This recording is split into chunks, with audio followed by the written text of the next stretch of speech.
Himachal CM పదవికి సుఖ్వీందర్ సింగ్ రాజీనామా చేశారు. తన రాజీనామా లేఖను కాంగ్రెస్ హైకమాండ్కు సుఖ్వీందర్ సింగ్ పంపారు. అయితే గవర్నర్కు సీఎం లేఖ పంపలేదని తెలిసిందే. ఎమ్మెల్యేల తిరుగుబాటు, అసమ్మతి నేపథ్యంలో సీఎంను మార్చే యోచనలో కాంగ్రెస్ అధిష్టానం ఉంది. ఇక సాయంత్రం కాంగ్రెస్ ఎమ్మెల్యేలు సమావేశమై కొత్త సీఎంను హిమాచల్ సీఎం పదవికి సుఖ్వీందర్ సింగ్ రాజీనామా చేశారు. తన రాజీనామా లేఖను కాంగ్రెస్ హైకమాండ్కు సుఖ్వీందర్ సింగ్ పంపించారు. అయితే గవర్నర్కు సీఎం లేఖ పంపలేదని తెలిసిందే. ఎమ్మెల్యేల తిరుగుబాటు, అసమ్మతి నేపథ్యంలో సీఎంను మార్చే యోచనలో కాంగ్రెస్ అధిష్టానం ఉంది. ఇక సాయంత్రం కాంగ్రెస్ ఎమ్మెల్యేలతో సమావేశమై కొత్త సీఎంను ఎన్నుకునే ఛాన్స్ ఉంది. దీంతో రాజ్యసభ ఎన్నికల్లో 6 కాంగ్రెస్ ఎమ్మెల్యేలు బీజేపీ అభ్యర్థికి ఓటు వేయడం హిమాచల్ ప్రదేశ్ పాలిటిక్స్ ను షేక్ చేస్తుంది. రైట్, ఇదే విషయానికి సంబంధించి మరింత సమాచారం మా ప్రతినిధి రామకృష్ణ అందిస్తారు. ప్రదేశ్ రాష్ట్రంలో రాజకీయ సంక్షోభం ఏర్పడింది. మరి రాజ్యసభ ఎన్నికల్లో ఏర్పడిన ఈ సంక్షోభం ఇక్కడ ప్రభుత్వాన్ని కుప్పకూల్చే దిశగా దారితీసింది. మరి తాజా పరిస్థితుల నేపథ్యంలో హిమాచల్ ముఖ్యమంత్రి సుఖ్వీందర్ సింగ్ తన పదవికి రాజీనామా చేశారు. కొత్త ముఖ్యమంత్రిని ఎంపిక చేసే దిశగా ఇక కాంగ్రెస్ అధిష్టానం ప్రయత్నం చేస్తుంది. ఇందులో భాగంగానే Congress trouble shooter DK Shivakumar, Congress senior నేత దీపేందర్ హుడాను హిమాచల్ కు పంపించింది. మరి పరిస్థితులను చక్కదిద్ది ఇక్కడ ప్రభుత్వం చేజారకుండా చూడాల్సిన బాధ్యతను డికే శివకుమార్ కు కాంగ్రెస్ అధిష్టానం అప్పగించింది. ఈ నేపథ్యంలో శివకుమార్ హుటాహుటిన హిమాచల్ వెళ్లారు. తాజా పరిస్థితులను పరిశీలిస్తున్నారు. ఎమ్మెల్యేలను కాపాడుకోవటం, వెళ్ళిపోయిన ఎమ్మెల్యేలను తిరిగి తీసుకొచ్చే ప్రయత్నం చేస్తున్నారు. మరి అయితే మరోవైపు బీజేపీ మాత్రం ఇక్కడ ప్రభుత్వం ఏర్పాటు చేస్తాం, ఇక్కడ కాంగ్రెస్ ప్రభుత్వానికి మైనార్టీలో పడింది, ప్రభుత్వానికి మద్దతు లేదు, ఎమ్మెల్యేల సంఖ్య తగ్గింది. మరి ఈ నేపథ్యంలో తమకు ప్రభుత్వ ఏర్పాటుకు అవకాశం ఇవ్వాలి అంటూ హిమాచల్ ప్రదేశ్ లోని ప్రతిపక్ష నేత జయరాం ఠాకూర్ గవర్నర్ ని కోరారు. మరి గవర్నర్ ఈ రోజు సాయంత్రం ఏదైనా డెసిషన్ తీసుకునే అవకాశం అయితే కనిపిస్తుంది. మరి ఏదేమైనా సరే 9 మంది ఎమ్మెల్యేలు కాంగ్రెస్ పార్టీ నుంచి బీజేపీకి వెళ్లిపోవడం ఈ హిమాచల్ లో కాంగ్రెస్ కి చాలా పెద్ద షాక్. దేశంలో 3 రాష్ట్రాల్లో కాంగ్రెస్ పార్టీ అధికారంలో ఉంది, తెలంగాణ, కర్ణాటక, హిమాచల్ ప్రదేశ్. ఇక హిమాచల్ ప్రదేశ్ ని కాపాడుకోకపోతే ఇంకా కేవలం కాంగ్రెస్ 2 రాష్ట్రాలకే పరిమితం కావాల్సి ఉంది. Right, thank you Ramakrishna.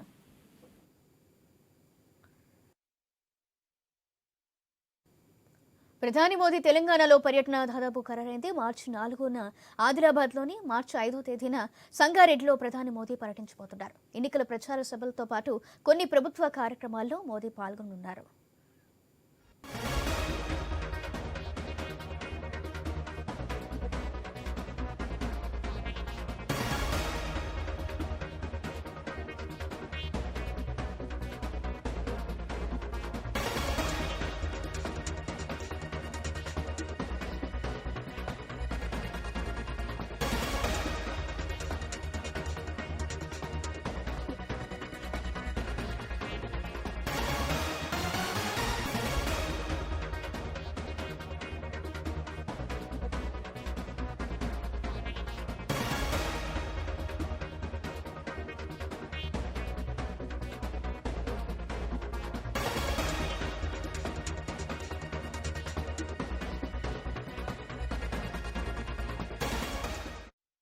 ప్రధాని మోదీ తెలంగాణలో పర్యటన ఖరారైంది. మార్చి 4వ తేదీన ఆదిలాబాద్లో, మార్చి 5వ తేదీన సంగారెడ్డిలో ప్రధాని మోదీ పర్యటించబోతున్నారు. ఎన్నికల ప్రచార సభలతో పాటు కొన్ని ప్రభుత్వ కార్యక్రమాల్లో మోదీ పాల్గొనున్నారు. రైట్, ఇదే విషయానికి సంబంధించి మా స్పెషల్ కరెస్పాండెంట్ సునీల్ అందిస్తారు. సునీల్, మార్చి మొదటి వారంలో తెలంగాణలో ప్రధాని నరేంద్ర మోడీ ఎన్నికల శంఖారావాన్ని పూరించబోతున్నారు.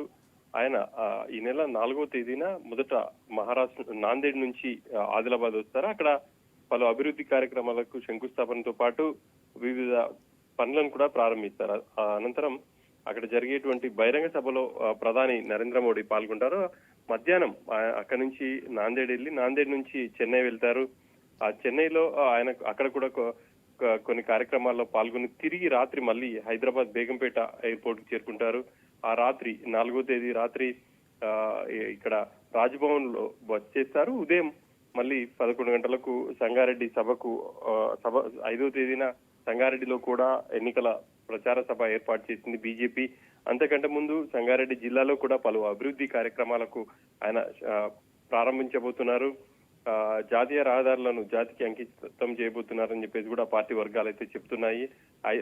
5వ తేదీన మధ్యాహ్నం సంగారెడ్డి సభలో పాల్గొని మళ్ళీ తిరిగి ఆయన ఢిల్లీ వెళ్ళిపోతారని చెప్పేసి తెలుస్తుంది. 2 రోజుల పాటు ఈ సభ తెలంగాణలో పర్యటించడం ఈ మధ్య కాలంలో ఇది వరుసగా రెండోసారి అని చెప్పేసి చెప్పుకోవాలి. అసెంబ్లీ ఎన్నికల ముందు కూడా వరుసగా రాష్ట్రంలో షెడ్యూల్ పెట్టుకున్నారు మోడీ. అదే కంటిన్యూ చేస్తూ పార్లమెంట్ ఎన్నికల ముందు కూడా అదే దాన్నే కొనసాగిస్తున్నారని చెప్పాలి. రాబోయే రోజుల్లో మరిన్ని సభల్లో మోడీ పాల్గొంటారని చెప్పేసి బీజేపీ నేతలు చెప్తున్నారు.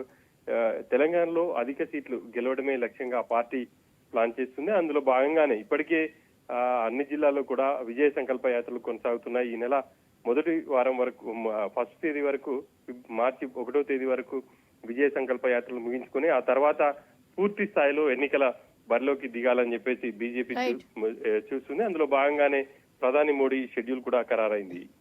Right, thank you Sunil.